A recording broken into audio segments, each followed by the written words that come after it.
aqui é sobre a questão da parte esportiva, mas eu vou pegar nessa parte final aí da explanação do Sérgio. Quando ele fala sobre a questão da venda do Vasco, né? A questão das eleições, da venda do Vasco, aquela questão esportiva que impacta diretamente. A gente vê a empresa supostamente fazendo um investimento para tentar salvar o Vasco de uma virtual segunda divisão. Ok, Sérgio? Só que a gente sabe que é muito pouco para a grandeza do Vasco e, de repente, muito pouco para que isso sustente uma candidatura de um eventual candidato da situação, que ele possa vencer as eleições. Porque, da maneira que como você está falando, 90% do torcedor do Vasco hoje consegue enxergar que isso foi uma grande furada, né? Que essa empresa ela deu um tombo no Vasco, aonde a gente, quer dizer, nós aqui, né, que éramos os monstros do pântano, nunca acreditamos nisso. A gente sabia exatamente o que ia acontecer. Mas alguma parte da torcida tinha aquela ilusão que o Vasco seria uma potência. E aonde eu quero chegar com isso?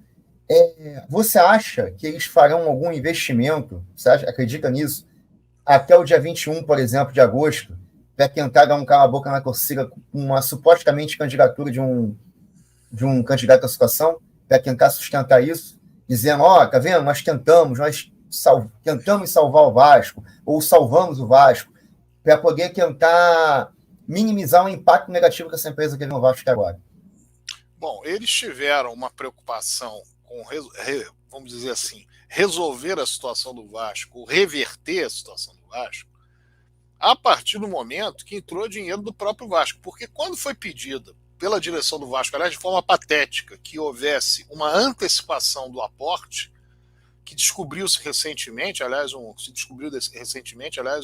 elogio aí ao Eduardo Maganha, que é do Casaco, que foi quem fez a colocação, pôs no Twitter, que eles poderiam fazer o tal do aporte até data tal de setembro, ou seja, eles podiam ter feito um aporte em junho, em abril, está previsto no contrato.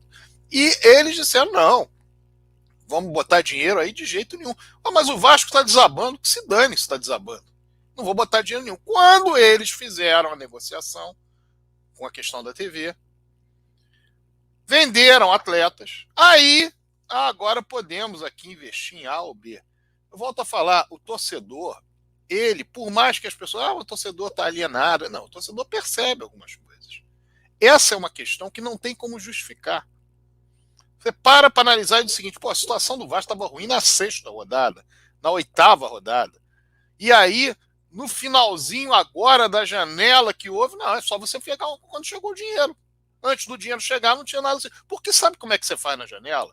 Se você tem dinheiro disponível e diz assim, eu vou investir nessa janela X, você, antes da janela inicial, você já está preparando. Você não vai deixar para no último dia, porque você já está com dinheiro ali, você sabe, eu vou gastar X, mas o que aconteceu? Não tinha nada liberado. Sim. Passou a ser liberado quando houve a entrada de capital no Vasco, na Vasco SAF, não no Clube de Regatas Vasco da Gama, que aliás é um erro que eu vi hoje numa outra live, uma pessoa falando, muito bom que esse dinheiro entrou no Vasco. Dinheiro nenhum entra no Vasco.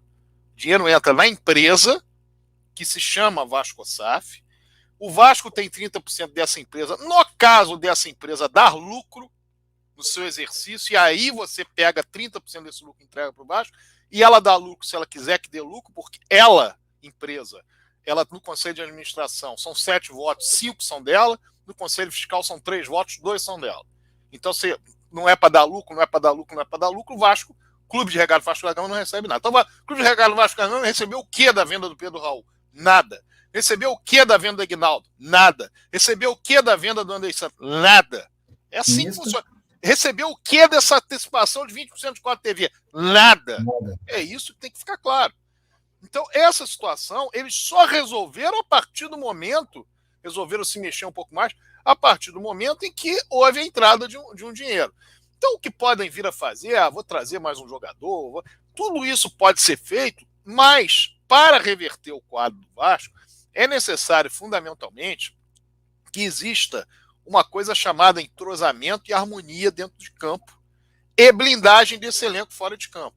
Porque o segundo turno será muito mais complexo que o primeiro, porque os times já estão armados, os times já também fizeram suas contratações, brigam cada um por uma coisa, um para não cair, outro para Libertadores, outro pelo título, outro para ir para uma competição sul-americana.